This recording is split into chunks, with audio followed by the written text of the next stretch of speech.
la educación no solamente es contenido.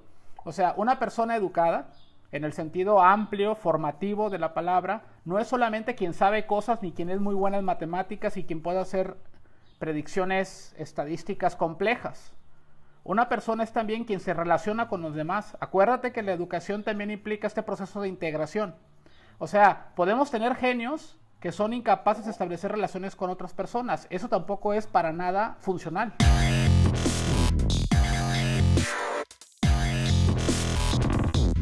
Hola a todos, bienvenidos a Metamorfos. Muchísimas gracias por estar regalándonos su tiempo una vez más. Y en esta ocasión tenemos un invitado muy especial que nos está acompañando en capítulos pasados. Él, pues bueno, ha dedicado su aprendizaje profesional a la educación. Entonces, sin más que decir, bienvenido Manuel, muchísimas gracias por estar aquí en el programa.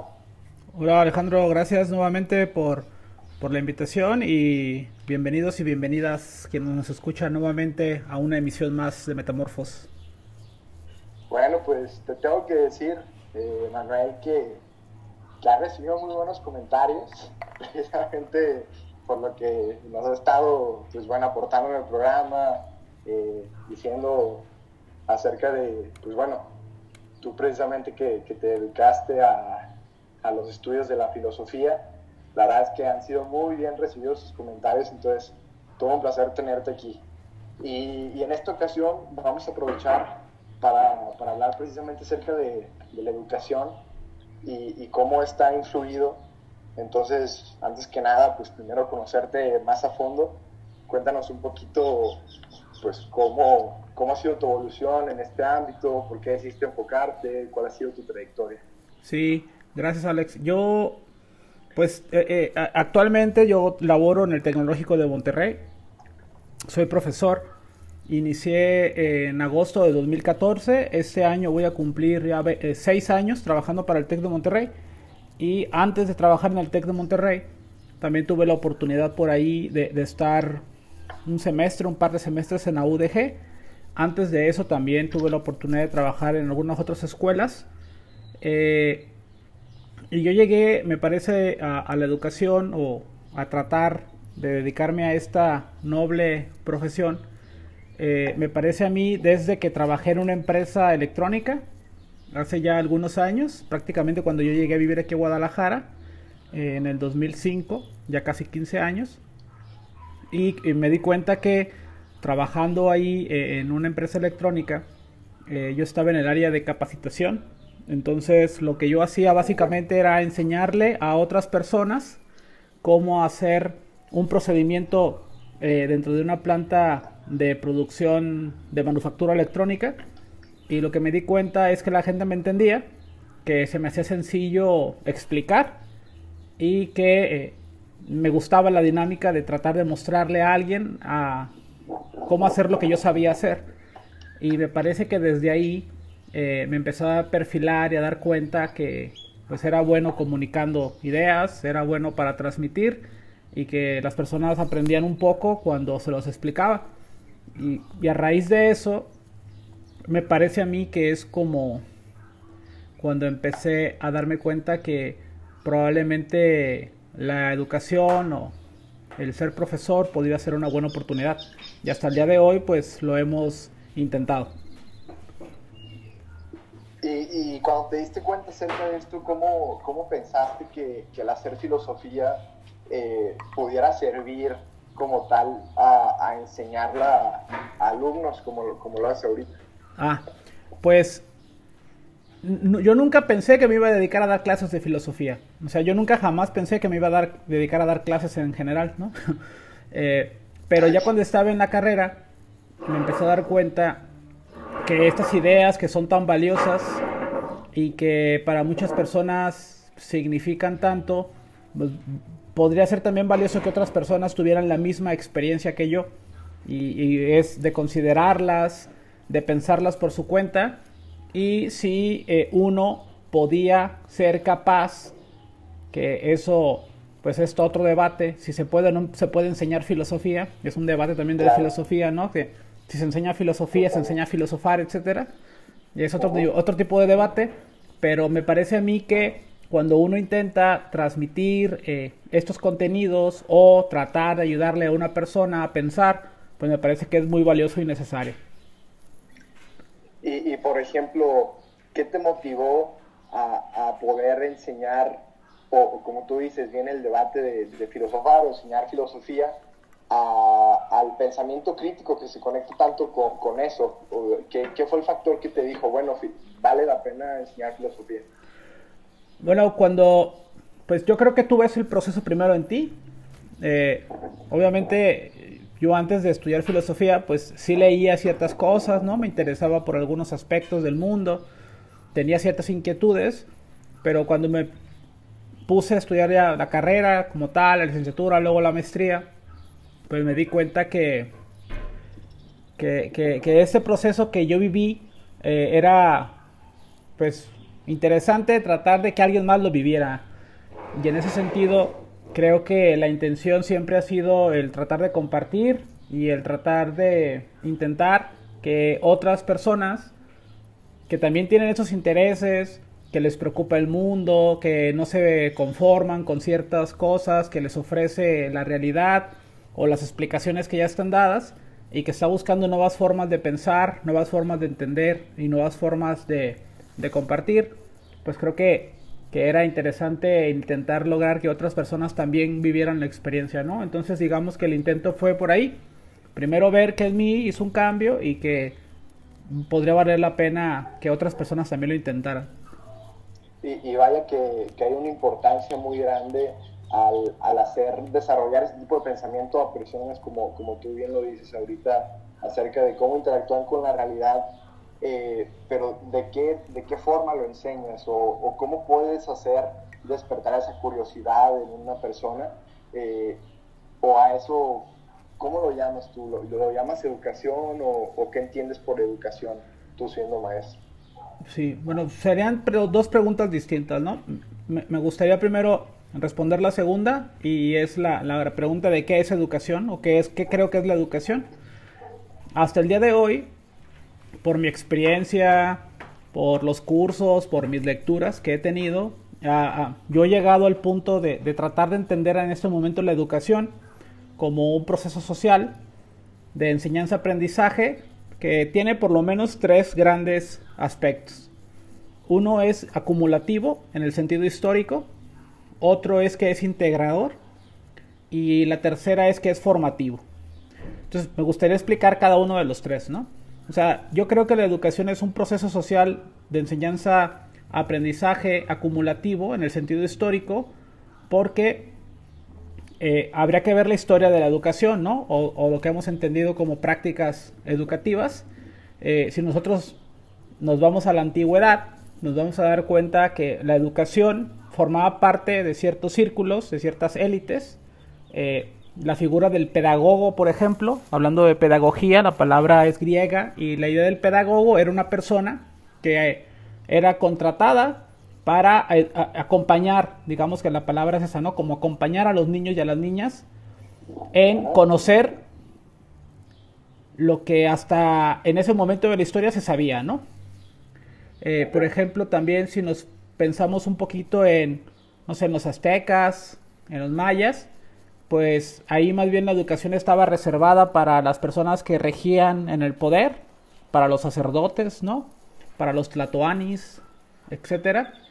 Y así en otras culturas, ¿no? O sea, la educación en la antigüedad estaba ligada más bien a un privilegio. Era muy poca gente. De hecho, de las primeras escuelas que hay, como tú bien sabes, probablemente pues estaban ligadas a filósofos, ¿no? Platón con la academia, Aristóteles con el liceo, que también estaba reservado para ciertos círculos, y después históricamente pues ha ido cambiando, ¿no? En la Edad Media estaba reservada más bien para las profesiones históricas, ¿no? Para sacerdotes, los grandes templos, las universidades. Las primeras universidades de hecho salieron de monasterios, ¿no? Donde se impartía conocimiento ligado a la idea de Dios. Estaban también, por supuesto, las personas que se dedicaban a la medicina, los abogados. Sin embargo, creo yo que el gran cambio va a venir a partir de la Revolución Industrial y a partir del nacimiento del Estado moderno también, ¿verdad? porque por un lado, a partir de la revolución industrial y el nacimiento del Estado moderno, ya se ve la necesidad no solamente de que ciertas personas puedan acceder a la educación por los motivos que quieran, sino que también permitan a muchas más personas acceder al mismo tiempo a este proceso, ¿no?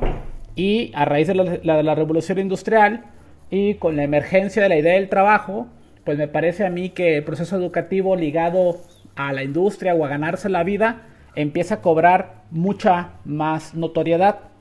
Porque si lo piensas así, pues a raíz de este desarrollo tecnológico, científico, industrial, las personas se vieron en la necesidad de tener que ir a un lugar a aprender a trabajar, ¿no? O a adquirir una serie de herramientas y habilidades para poder ganarse la vida o entrar al mercado laboral. Y en ese sentido, pues la educación al día de hoy, digo que es un proceso acumulativo histórico, porque ya no solamente, gracias a la ilustración, se enseñan ciertos temas, ¿no? Que antes era el trivium y el quadrivium, o sea, se enseñaba retórica, gramática, se enseñaba geometría y matemática, sino que ahora pues aprendemos física, aprendemos química, aprendemos ciencias sociales, etcétera. Y de lo que se trata este proceso histórico acumulativo, pues en primer lugar es la idea enciclopédica de la educación. O sea, tú como persona lo que haces es ser introducido a todo el conjunto de conocimientos generales que los seres humanos hemos acumulado hasta el día de hoy, ¿no? Entonces, ese sería el primer lado. El segundo es que es integrador, en el sentido de que la escuela como tal no solamente enseña contenidos, o sea, no solamente vas a la escuela a aprender matemáticas, física, química, historia, español, literatura, filosofía y lo que quieras, sino que también tiene la función de integrar a los seres humanos en la sociedad, Alejandro. Porque la escuela es un lugar de socialización, como tú bien lo sabes, seguramente que has estado en la escuela. Te has dado cuenta que ahí, por ejemplo, se aprende el trabajo en equipo, se aprende la colaboración, también se aprende la competencia, también se aprende las habilidades sociales, pedir favores, dar las gracias, recibir castigos, ¿no? También si te portas mal. Y en ese sentido, la escuela también es un proceso integrador. O sea, la gente se integra a la sociedad a través de un proceso de enseñanza-aprendizaje en el que conviven con otros seres humanos, ¿no? Y en último lugar, yo digo que la escuela o la educación es este proceso social de enseñanza-aprendizaje que tiene un tercer factor, y es que es formativo. ¿A qué me refiero con formativo? Que en el conjunto de conocimientos, que ya vimos que es acumulativo y histórico, que nos permiten integrarnos a la sociedad a través de la interacción con otras personas, pues nos va formando una conciencia, nos va formando un tipo de ser humano. Por eso es importantísimo en sociedades como las nuestras, que son democráticas, en teoría, que hay una Secretaría de Estado que se dedica a ello, pues tener mucho cuidado en qué tipo de contenidos se enseñan, cuáles son las reformas pedagógicas, los planes educativos, porque lo que sí es verdad es que la escuela forma tipos de personas. Y depende del tipo de persona que tú quieras formar, pues vas a tener cierto plan educativo. Entonces, para mí eso es la educación. Es un proceso social de enseñanza-aprendizaje, acumulativo, integrador y también formativo. Claro, y es precisamente lo que te quería preguntar. Antes se enseñaba de una manera, o tenían acceso a la educación de una manera privilegiada, como ya nos compartiste. Y actualmente, después de la revolución industrial, pues se puede usar para otro tipo de fines, como tú bien dijiste, para aprender a trabajar, para aprender a desarrollar actividades sociales. Entonces, ¿qué diferencia ves entre el concepto de educación que se manejaba antes y el concepto de educación que se maneja ahora, y con qué fines se realizaba esa educación? Sí, o sea, yo creo que las sociedades van cambiando, ¿no? Y el hecho de que el día de hoy la educación no solamente esté ligada al trabajo, tampoco es la idea, ¿no? Que no solamente se educa para trabajar, se educa para muchas cosas.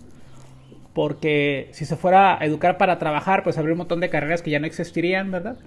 Aunque hay una cierta tendencia de ciertas autoridades a tratar de sacar de la currícula y de las universidades ciertas carreras que podrían parecer improductivas, como la filosofía, ¿no? O el arte, o lo que tú quieras. creo que esta idea que tenemos de la educación ligada al tipo de sociedad va por ahí. O sea, dependiendo de quienes ejerzan el poder, de quienes toman las decisiones, pues va a tener el tipo de educación que se imparte. Afortunadamente, por ejemplo, existe la educación privada, ¿verdad? Que también se puede considerar como un privilegio. Sin embargo, la educación privada, la diferencia que tiene es que digamos que no acata y no asume de forma amplia ni completa los planes educativos que el Estado puede ofrecer. Por eso en la educación privada tienes otro tipo de contenidos, otro tipo de perfil de egreso, de ingreso, etcétera, ¿no? Okay. Que para mucha gente sí, claro, es muy interesante. Totalmente. El tema es que si bien es importante entender que la gente se educa, sobre todo en una sociedad como la nuestra, para trabajar, eso no significa que solamente me educo para hacerlo, ¿de acuerdo? Sin embargo, sí que es muy importante si una persona pues quiere tener un estilo de vida pues más o menos estándar, ¿no? O sea, se es sabido, es muy conocido que si la gente estudia, tiene más nivel educativo, adquiere más grados académicos, hay una tendencia de que su nivel de vida va a crecer, de que va a estar menos expuesto a la informalidad y en tercer lugar, de que va a tener una mayor movilidad social.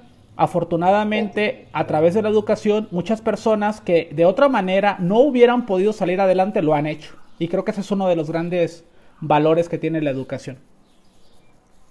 ¿Y de qué crees o cómo crees que la educación actúa en el desarrollo de las sociedades?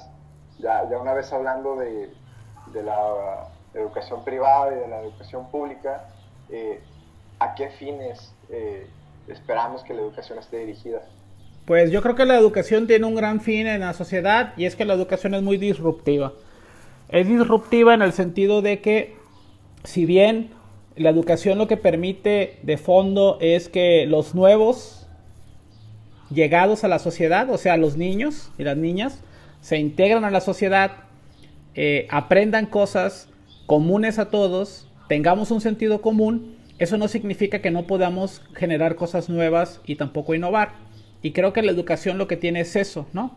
Que permite a los seres humanos pensar alternativas diferentes y dotarlos de herramientas para que desarrollen sus capacidades y la puedan aplicar a aquella cosa que cualquier persona quiera dedicarse, que es lo que llamamos el proyecto de vida, ¿no? Entonces creo que en ese sentido la educación y las sociedades van muy ligadas porque los procesos educativos transforman a las personas y las personas van a transformar sus sociedades. Ahorita se me hizo muy interesante lo que mencionaste acerca de la innovación o de hacer algo disruptivo para aportar a la sociedad y proponer diferentes maneras de poder hacer las cosas, ¿no? Tanto económicamente, tanto laboralmente, etc. ¿Qué diferencia encuentras entre la educación y el aprendizaje? Porque como tal, tú recibes cierto tipo de educación, como tú bien dijiste ahorita, cierto tipo de modales, de castigos, de recompensas, de pedir favores, y claro que en cada universidad el contexto es muy diferente porque tiene miles y miles de enfoques y partamos de la idea que hay una universidad pública y una universidad privada. Entonces, ¿qué diferencia le encuentras tú a la educación y a que verdaderamente se genere un pensamiento crítico o un aprendizaje, una nueva manera de proponer las cosas? Sí, bueno, son dos procesos, ¿no? El proceso de enseñanza y el proceso de aprendizaje. Esto, pues, es un debate, de hecho es hasta filosófico, porque hay teorías, ¿no?, que sostienen, y de hecho creo que ya es lo que más se sabe, que una cosa es el aprendizaje y otra cosa es la enseñanza, y no necesariamente se ligan, ¿por qué?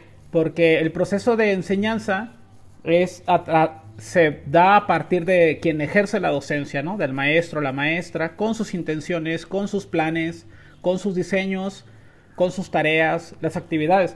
Y por otro lado está el proceso de aprendizaje, y el proceso de aprendizaje parece ser más bien que le corresponde a la persona que recibe esa información, que sería el estudiante, ¿no?, o el alumno.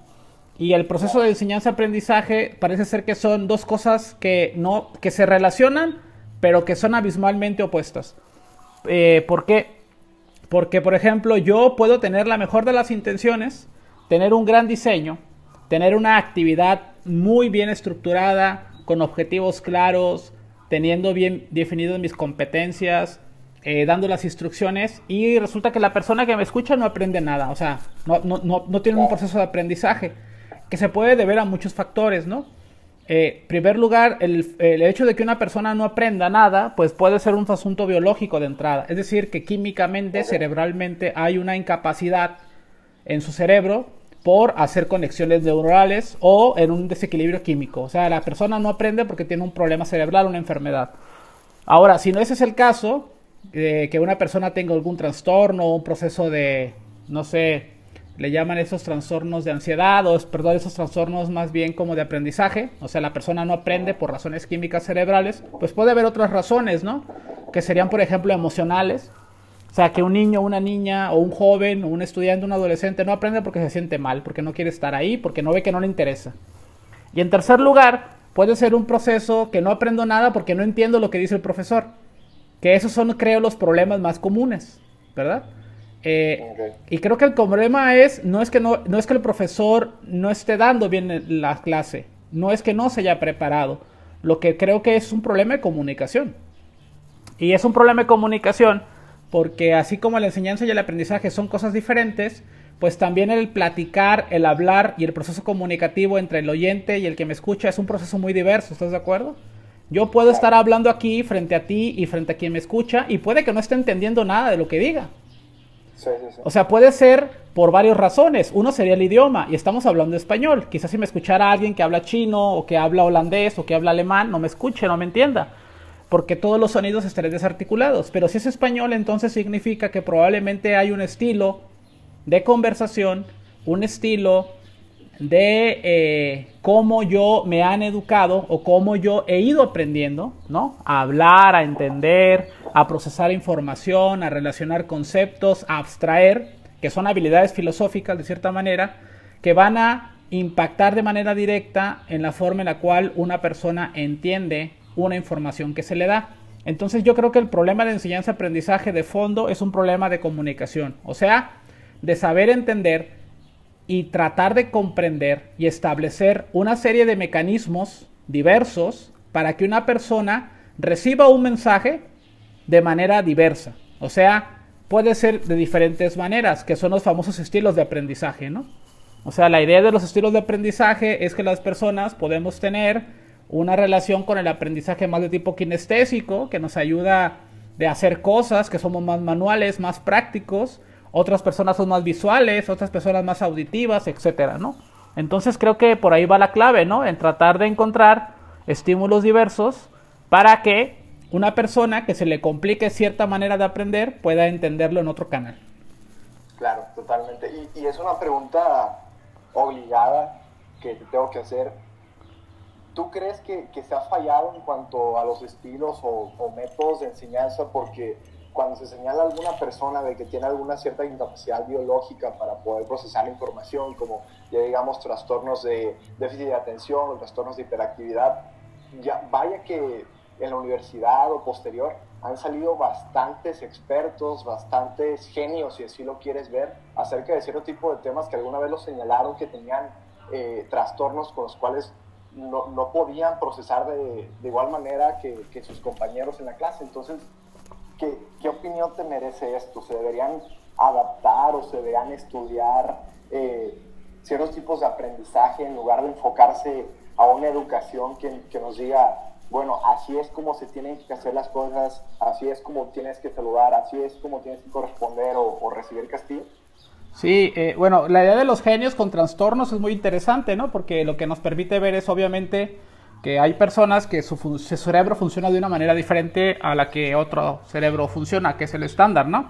Y que por eso se les ocurren ese tipo de cosas, genialidades que rompen con los paradigmas de lo que consideramos lo común o lo posible. Sin embargo, recuerda que tienes estadísticas complejas. Una persona es también quien se relaciona con los demás. Acuérdate que la educación también implica este proceso de integración. O sea, podemos tener genios que son incapaces de establecer relaciones con otras personas. Eso tampoco es para nada funcional. Totalmente. Porque si puedes tener una serie de genios que son incapaces, por ejemplo, no sé, de establecer relaciones afectivas o afectuosas con otras personas, pues acaba la humanidad, ¿no? O sea, claro. digo, lo podríamos hacer de manera artificial si quieres, ¿verdad? Ya podemos hacerlo. O sea, no tendríamos que tener ninguna relación sexual con nadie para tener hijos. Sin embargo, hasta el día de hoy, me parece a mí que la idea de la educación también incluye ese tipo de habilidades, ¿no? Entonces, si hay inteligencia emocional también, obviamente, eso ya lo sabemos, ¿no? La inteligencia no solamente es lógico-matemática, la inteligencia también es emocional. Y hay grandes genios intelectualmente elevados, o sea, con una gran capacidad lógica matemática, pero que son torpes en términos emocionales, ¿no? Y, por ejemplo, esa parte de tratar de estudiar estos tipos de genios son muy valiosos porque nos permiten entender el cerebro, pero también la parte emocional tiene que ser estudiada, porque desafortunadamente muchos niños y niñas en este país reprueban, no porque no sean capaces, no porque sean torpes, es porque emocionalmente no tienen la fortaleza como para enfrentarse a un examen, y es la verdad. Claro. Que les da ansiedad, que les da tristeza, que les da miedo, etcétera, ¿no? Entonces creo que ahí los profesores y docentes y las autoridades educativas tienen una gran labor, y es acompañar a estas personas que tienen estos problemas, identificar a otras personas que pueden ser muy seguras y muy confiadas, pero que por lo mismo, por ejemplo, copian o hacen plagio porque saben que no los van a cachar, etcétera. Creo que va de la mano todo eso, ¿no? O sea, hay personas que son muy seguras de sí mismas, pero muy torpes, ¿no? Y por eso los cachan y los reprueban y los corren de las escuelas, etcétera. Entonces, creo que sí, o sea, que la inteligencia emocional y la inteligencia lógico-matemática tienen que ir de la mano y tienen que ser enseñadas en la escuela. Y obviamente nadie te las va a enseñar, porque estamos hablando del tercer componente, recuerda, formativo. O sea, necesitamos formar a esas personas lógica y matemáticamente competentes, que puedan hacer cálculos estadísticos, que usen su razón, pero también que sean personas que florezcan, que tengan sentido de vida y obviamente que tengan autoconfianza, ¿no?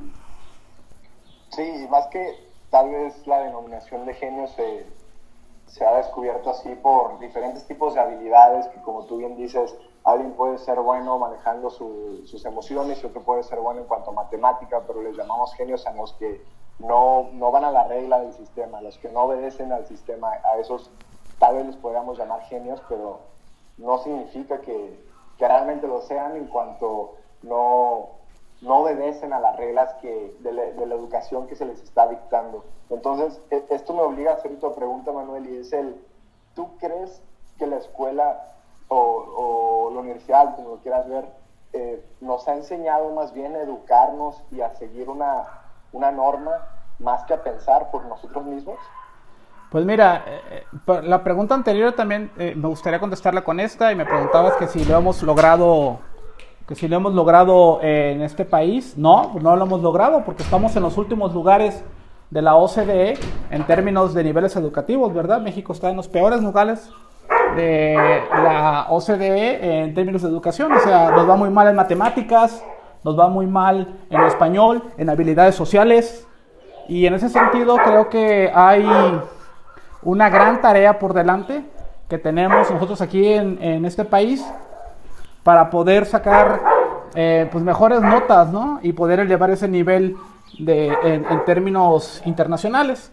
Pero pues también me parece a mí que el hecho de que tengamos esos niveles tan bajos en términos de matemáticas, en términos obviamente de literatura o de español, pues va ligado al tema del pensar, ¿no? O sea, si la gente no es buena para hacer sumas, restas, operaciones básicas, y es incapaz de leer un texto y comprenderlo, pues no va a pensar nada, ¿no? Y el hecho de que sea tan mal el nivel educativo va a implicar que la sociedad en su conjunto pues tiene los niveles que tiene, ¿no?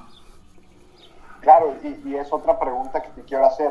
En torno a los métodos de enseñanza, ¿quién piensas que está fallando? Si es el alumno que saca una baja calificación en todos estos exámenes y parámetros, o si son los mismos métodos de enseñanza que siguen ya obsoletos. Sí, bueno, pues creo que fallamos todos en ese sentido, porque o sea, no hay un solo responsable, hay una responsabilidad compartida.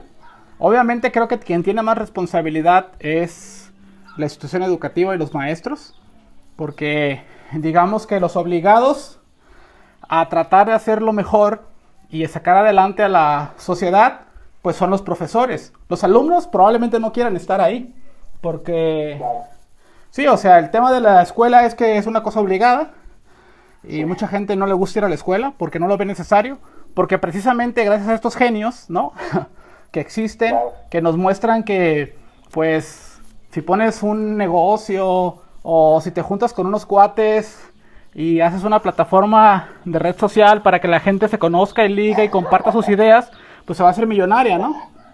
O si conoces a alguien que se le ocurre una idea millonaria de vender un servicio en el cual no uses tu carro, sino que contrates por renta, por kilómetro un auto, pues ya tienes un Uber. O a otro güey se le ocurrió de repente que no tenías que rentar más hoteles porque eran carísimos, sino que podías ir a la casa de alguien y te ahorrabas todos los impuestos y era como más trato directo, pues tienes el Airbnb. Y la idea es esa, ¿no? Que una gran idea te puede cambiar la vida a ser millonario. El problema es que no hay capacidad para que todo el mundo haga eso. O sea, no hay capacidad para que todo el mundo sea empresario y emprendedor.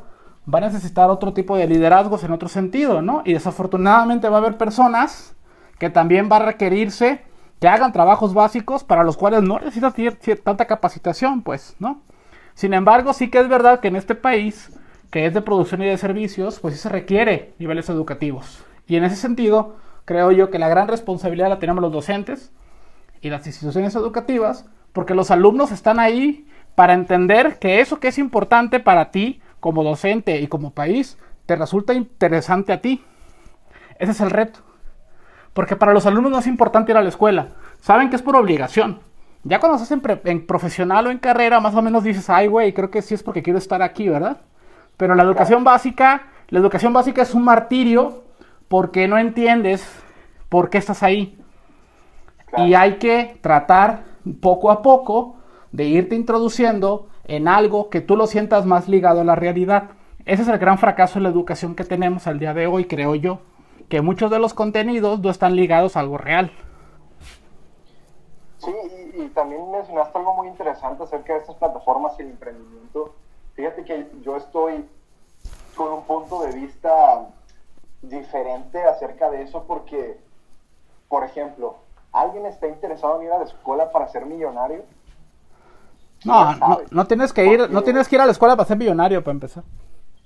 Exactamente. El sistema puede funcionar por sí mismo para que tú con una gran idea aportes y te hagas millonario, pero entonces, ¿por qué razón estás yendo a la escuela?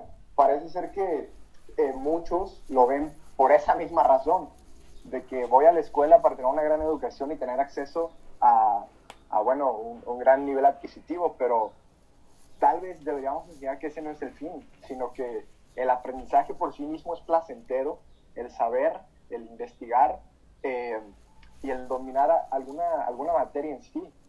Y creo que es algo en que tal vez no hemos hecho la diferencia que pues bueno, muchos dicen, es que para qué voy a la escuela si puedo ser millonario de otra forma. Es que el fin de ir a la escuela no es que seas millonario. Sí, o sea, si tú quieres ser millonario, pues mejor deja de ir a la escuela y ponte a hacer lo que tienes que hacer para hacerte millonario, ¿no? Que es aprender a hacer negocios. Y eso lo puedes hacer de otra manera, ¿no? Leyendo, encontrándote un gurú, un coach, lo que sea, ¿no? Y puedes hacerla grande. O sea, la escuela no es para hacerte rico. Si bien en la escuela puedes conocer a mucha gente que te puede ayudar a hacerte rico, ¿no? Recuerda que la escuela, además de enseñarnos cosas, también es un lugar de relaciones. O sea, es integradora. Ahí conoces mucha gente. Y creo que al final del día, la gente sigue yendo a la escuela porque, como tú bien lo mencionas, pues es esta parte del gusto por el saber, del gusto por la disciplina, por la transmisión, por estar en un lugar de crecimiento personal, de crecimiento en términos de conocimiento educativo, cultural, etcétera. Y obviamente mucha gente, como lo dije, va a la escuela porque es una forma de salir adelante en términos sociales, ¿no? Si tú, por ejemplo, no tienes la oportunidad de formar parte de un círculo social en el cual hay una herencia o hay un gran negocio de por medio de familia, vas a tener que hacerte pues de una serie de herramientas, habilidades para llegar al mercado y ofrecer tus servicios, ¿no? Claro. Y por eso vas a la escuela. Obviamente, para hacerse millonario no tienes que ir a la escuela. Totalmente. De hecho, te podrías estorbar, ¿no? Ahora, yo como testimonio he escuchado a bastantes personas que dicen, bueno, es que a mí no me gusta la escuela, ya estoy hablando en términos de universidad, porque pienso que yo tengo la capacidad de, al leer un libro, de al investigar por mi propia cuenta, pensar por mí mismo, que bueno, eso lo pongo entre comillas porque realmente tienes influencia de varias personas que son los autores, pero a lo que se refiere esto es de que te tratan de implementar algún sistema educativo conforme a la filosofía que maneja esa universidad y a ciertos fines a los que quieren que vayas. Entonces, creo que es la controversia de hoy en día, con todas las tecnologías que se ven, con que ya puedes acceder a Coursera y tomar cursos de Harvard y direccionar según quieras tus aprendizajes, según tu deseo. Entonces, ¿cómo crees que la actual escuela debería enfocarse en ese hacer pensar más que en ese tal vez de enseñar, que sea como una guía más que como algún régimen? Sí. ¿Cómo ves esto? Sí, o sea, bueno, la gente sigue yendo a la escuela en primer lugar porque la única manera de comprobar una serie de habilidades es a través de una constancia y un título. Y eso te lo brinda una autoridad educativa que es del Estado, ¿no? Que es la Secretaría de Educación Pública. Y está en la Constitución, en el artículo 5. En el artículo 5, la Ley General de Profesiones del Estado, de Jalisco y de cualquier otro estado, tiene su propia ley de profesiones. Y lo que marca esa ley es que para que tú puedas llegar y efectivamente decir que tienes cierta experiencia y sabes cierto contenido, es porque hay una universidad que lo respalda. Y uno de los problemas de mucha gente de hoy es que dices que yo sé mucho, el problema es que ¿cómo lo compruebo? Pues lo hago, sí, pero yo no me voy a arriesgar a contratarte, invertir en ti y luego saber si sabes o no. Yo necesito que me traigas un papel que acredite que por lo menos es verdad, que sí lo sabes. Ya luego vemos cómo lo haces, ¿no? Y por eso la gente sigue yendo a la escuela, ¿no? Porque es una garantía. Si no, vamos y compramos títulos falsos, ¿no? Es bien sencillo. Te vas allá a México DF, compras un título falso y te pones a trabajar. El problema es que no hay garantía por parte del Estado, ¿no? En ese sentido. Y por otro lado, me parece a mí que, pues si bien se requiere esa garantía, lo que podemos hacer las escuelas para tratar de que eso sea más interesante, más atrayente y mucho más significante para la gente, es tratar de empezar a vincular los contenidos con la realidad, ¿no? Empezar a trabajar bajo problemas, empezar a trabajar bajo proyectos, y cuando una persona trabaja bajo proyectos con problemas reales, no hipotéticos supuestos, sino problemas reales del mundo concreto, la gente se engancha, ¿no? Porque entiende que lo que está aprendiendo le sirve pues para solucionar cosas, que van desde cosas muy básicas, que puede ser, pues no sé, cómo cambiar una bombilla, hasta cómo hacer un buen argumento y cómo transformar la energía que consumimos las personas, ¿no? A través de la energía solar. ¿Y crees que la educación se ha convertido en un commodity? Pues no, o sea, sí que tiene que ver esta idea de que casi como a la medida, ¿no? O sea, ¿qué es lo que quieres? Si te hacemos un plan específico. Sin embargo, sí que es verdad que es un privilegio, eso sí es net. O sea, yo sí creo que es un privilegio, no de ciertas clases. A lo que voy es que en México el promedio de educación es de 9 años. O sea, en México estamos en tercero de secundaria. Así es que estar en universidad ya es un privilegio. Tener una maestría, olvídate, un doctorado es el 1 o 2% de la población. Y en ese sentido, creo yo que lo que hay que revisar es si los contenidos educativos que están expresados en los planes y programas de estudio, pues sí significan un desafío en primer lugar para los docentes, o sea, si están bien capacitados también, eso es importantísimo, por eso hay una ley de profesiones, por eso hay una ley general de educación. Creo yo que para que no se vuelva esta idea del servicio nada más, pues implicaría que las autoridades educativas pues pongan mucho de su parte, que incluyan expertos en temas educativos y que no sea solamente político, y que no se vuelva un asunto de tratar de darlo a la carta, ¿no? O sea, tampoco las escuelas privadas tienen ese fin, me parece a mí, aunque existen un montón que sí son así. Es como que, ¿qué quieres? Y dime y te lo hago. Y casi como que pagas y pasas, ¿no? Y en ese sentido creo que sí, muchas escuelas públicas y privadas pues tienen mucho que replantear y pensar. Sí, y precisamente te hago esta pregunta porque hablando de que el papelito, el documento, se ha convertido en un commodity, en torno a comprobar que tú sí tienes estas habilidades, pero quién sabe y sepas saber hacer el trabajo que te están pidiendo que hagas, o también si tú no tienes acceso a una educación privada, pues ya existen otro tipo de universidades que te pueden dar esa educación privada por 2,000 pesos. Si tú no entras, tal vez tienes acceso al TEC de Monterrey, al UP, al ITESO, etc. Hay otro tipo de universidades que te pueden cobrar 2,000, 1,500 pesos al mes y son privadas, que te pueden dar acceso a ese tipo de educación. Sí. O si tú también no puedes entrar al UDG, ellos te lo ofrecen. Entonces, es por eso que me despertó esa pregunta. Sí, de acuerdo. Y yo creo que ahí la autoridad tiene que hacerse responsable, porque para que esas empresas funcionen tiene que haber un permiso, ¿estás de acuerdo? Y si hay un permiso es porque en teoría cumple con acreditar una serie básica de procesos, de contenidos, de herramientas y documentos que le harían eso, ¿no? O sea, ser una institución educativa. Y creo que ahí la autoridad debería de estar revisando muy a detalle a quién le está dando el permiso para que la educación no se vuelva pues una mercancía, ¿no? Como dices. Ahora que hablamos ya un poquito, pusimos en contexto a las personas que nos están escuchando acerca de la educación, de forma personal, ¿con base a qué crees que se tendrían que modificar o hacer los métodos de enseñanza actualmente? Con los problemas que vivimos como sociedad, con los retos que tenemos, con las nuevas propuestas ante las problemáticas que nos están surgiendo. Personalmente, ¿cómo crees que debería evolucionar la educación? Sí, pues hay un montón de técnicas didácticas, ¿no? A mí se me ocurre el aprendizaje basado en proyectos, el aprendizaje servicio, el aprendizaje basado en retos, etcétera, que son estas formas en las cuales profesores y estudiantes se involucran en una problemática real, concreta, como puede ser uno de los 17 objetivos de la Agenda de Desarrollo Sostenible de las Naciones Unidas, como es el hambre, como es la salud, la equidad de género, cambio climático, uso de energías renovables, cuidar el agua, cuidar los ecosistemas, etcétera, que son problemas reales que implican conocimiento, ¿sí?